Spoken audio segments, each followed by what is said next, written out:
सदगुरु महाराज को प्रणाम। प्रसन्न रहिए सुनील जी, खुश रहिए। कैसे हैं आप? सदगुरु महाराज आपकी दया है और दया बनी रहे हमेशा। आपका शिकागो में बहुत बहुत स्वागत है। धन्यवाद। शिकागो के मिलेनियम माइल में आपका आगमन हुआ।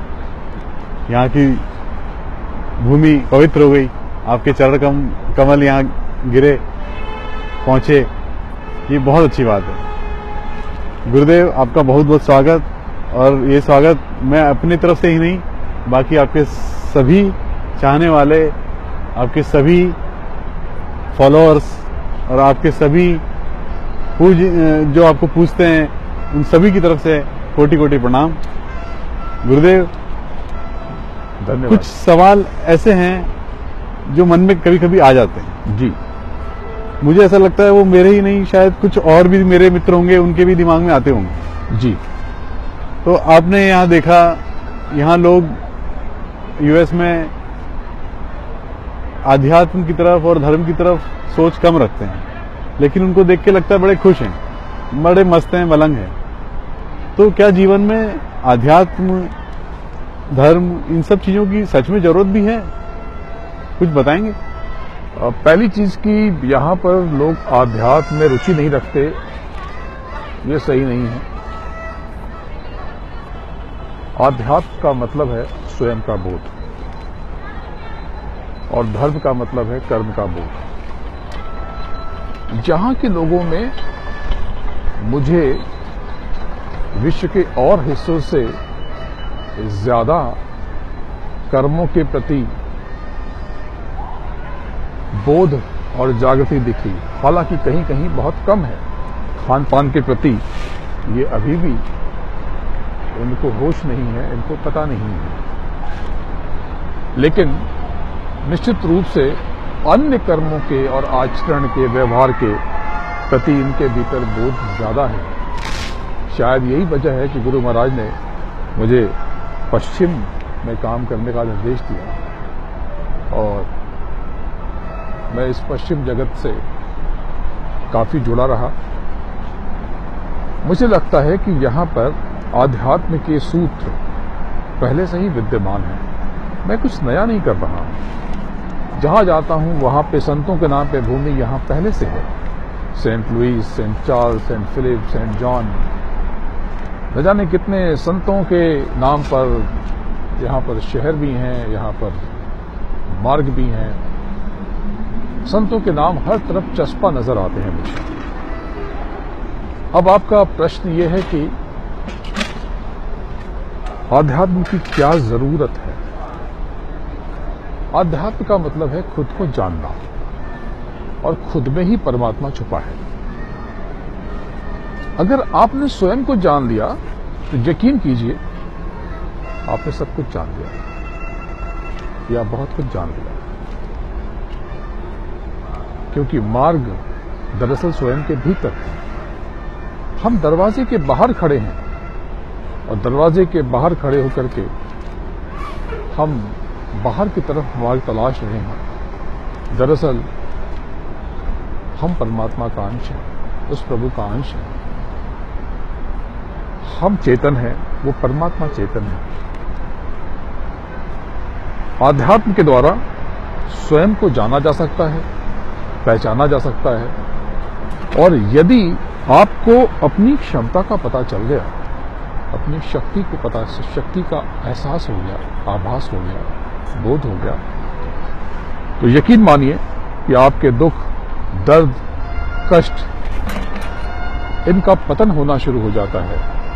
ये मिटने लगते हैं।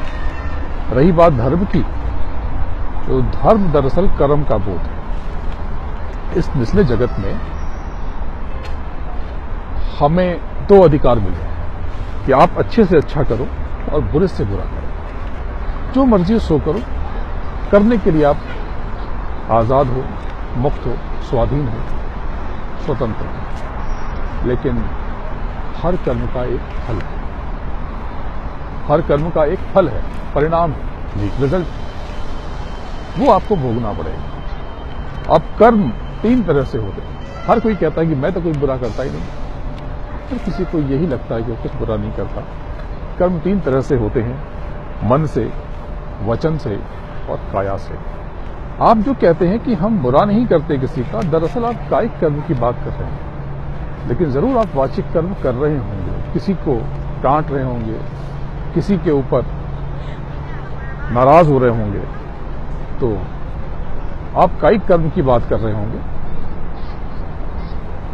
मानसिक कर्म, आप मन से किसी का बुरा चाह रहे होंगे या मन से किसी पे नाराज हो रहे होंगे, भले आपने उसे गाली नहीं दी, भले आपने उसे कुछ बुरा नहीं कहा, लेकिन निश्चित रूप से आप मन से अक्सर नकारात्मक हो जाते होंगे।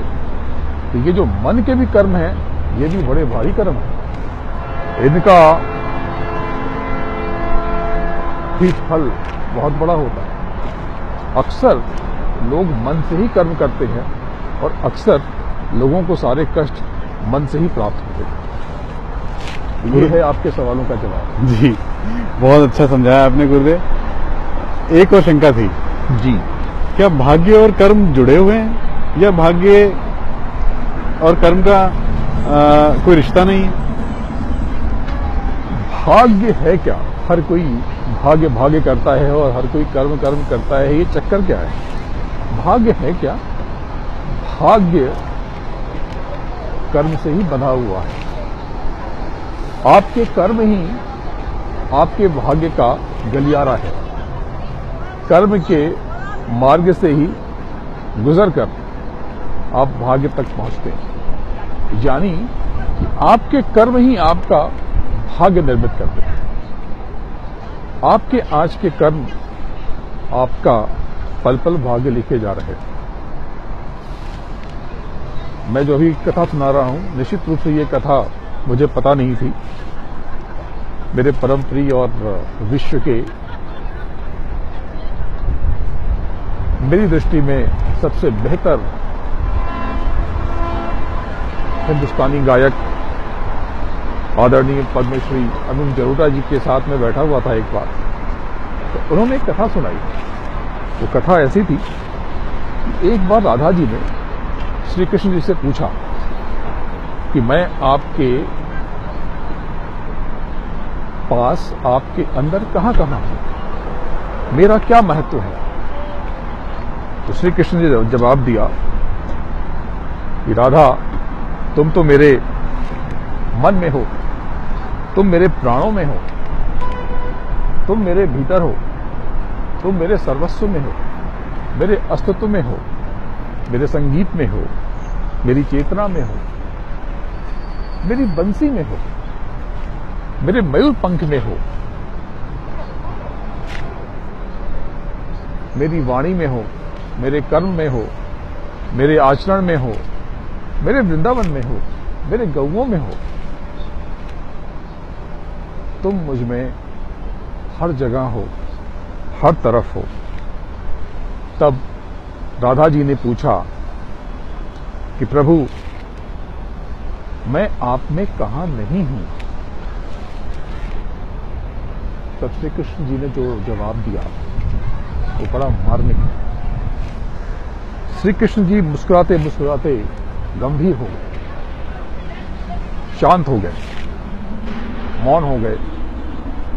एक क्षण के, एक पल के विराम के बाद उन्होंने कहा कि राधा, तुम मेरे भाग्य में नहीं, तुम मेरी तकदीर में नहीं, तुम मेरी किस्मत में नहीं। उन्होंने कहा कि ये बात इतनी बड़ी है कि जब श्री कृष्ण, जिन्हें दुनिया पूछती है, जब वो खुद अपना भाग्य नहीं लिख सकते, जब वो स्वयं राधा जी का भाग्य नहीं लिख सके, तो हमारा और आपका कोई परमात्मा भाग्य कैसे लिखेगा? दरअसल हमारे कर्म ही हमारा भाग्य लिखते हैं, हमारे नित्य के कर्म। उन्होंने उदाहरण दिया कि अगर मेरे पास कोई बैठा हुआ है और मैं गुरूर में रहूं, मगरूर रहूं, मैं बहुत बड़ा आदमी हूं, तो मुझे कौन बुलाएगा, मुझे कौन सुनेगा, मुझे कौन सराहेगा? लेकिन यदि मैं उसका स्वागत करूं, उससे प्रेम करूं, उसकी प्रशंसा करूं, उसको सम्मान दूं, उसकी खैर खैरियत पूछूं, उसकी मदद करूं, तो वो मुझे अपने हृदय में स्थान देगा। ये बिल्कुल वैसे ही जैसे कोई आपके घर आ जाए और बोले कि मुझे एक रात रहना है, बोलिए क्या पैसे लेंगे, आप भगा देंगे उसे, भाग जाओ यहां से। लेकिन कोई आए, आपसे प्रेम करे, आपसे मीठे वचन बोले, अच्छे आचरण करे, आप उसे कहेंगे कि मेरे घर ही रुक जाओ। हमारे कर्म ही हमारे भाग्य की जननी, हमारी किस्मत की डोर कर्म के ही हाथ में है। गुरुदेव, क्या कर्म और हमारे व्यक्तित्व की तरफ से जो हमारे से घटनाएं घटती हैं, क्या वो अगले जन्म तक और कई जन्मों तक साथ देती? कर्म का फल तत्क्षण नष्ट नहीं होता, ये डिपॉजिट्स हैं। ये दरअसल आपकी इन्वेस्टमेंट है जो जन्मों जन्म तक आपको भोगनी पड़ती हैं, अच्छे और बुरे। ये दोनों कर्म आपको बहुत दिनों तक बार बार भोगने पड़ते हैं। अगर आपने कोई सत्कर्म किया है तो वो भी आपको जन्म जन्मांतर तक भोगना है, और अगर आपने कोई दुष्कर्म किया है तो वो भी आपको बार बार भोगना है। जय गुरुदेव। जय गुरुदेव। बहुत बहुत धन्यवाद गुरुदेव।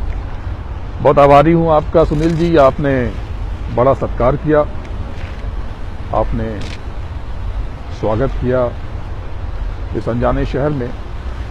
नहीं, शिकागो शहर में हमारी मैं किस्मत। दूसरी बार आया। जी, पहली बार मैं 2014 में आया था। पहली बार जी। मैं यहाँ पे 2014 में आया था, और ये दूसरी बार है। जब मैं आ रहा था तो मुझे इस बात का आभास था, एहसास था कि यहाँ पे बहुत सारे जीव जिनको मार्ग की जरूरत है वो मुझे खींच रहे हैं, या मेरा सद्गुरु, मेरा प्रभु मुझे यहाँ पर आने के लिए प्रेरित कर रहा है, ढकेल रहा है। और यहाँ पर आकर के मुझे अपने आने का मकसद मालूम हुआ। कल जिस गाड़ी से मैं आया था उसका ड्राइवर, उसने बड़ी अद्भुत बातें बताई। उसे लग रहा था कि उसे कोई दिशा मिलेगी, और उसने मुझे कहा कि उसे कई दिनों से स्वप्न में लाल और सफेद रंग बार बार दिखाई दे रहे थे। तो मुझे देखते ही वो बड़ा भावुक हो गया। ऐसे ही कल जहां पे मैं ठहरा हुआ हूं वहां पे एक विदेशी महिला मुझे मिली, और उन्होंने कहा कि स्वप्न में वो किसी हिंदुस्तानी साधु को अक्सर देखा करती थी, और उनका कहना है कि उनका स्वरूप मुझसे मिलता था। जब मैंने गुरु महाराज की तस्वीर उनको दिखाई तब वो चौंक गई, और उन्होंने कहा कि ये तो मेरे स्वप्नों में बार बार आते हैं। तो ऐसे ऐसे चमत्कार मुझे हर जगह देखने को मिलते हैं, जो यहाँ पे भी देखने को मिले। तो आपका बहुत बहुत धन्यवाद, आपने अमूलक समय निकाला। कोटि कोटि प्रणाम गुरुदेव, आपको सभी की तरफ से बहुत बहुत नमो नमस्कार। जय गुरुदेव। जय गुरुदेव। जय गुरुदेव।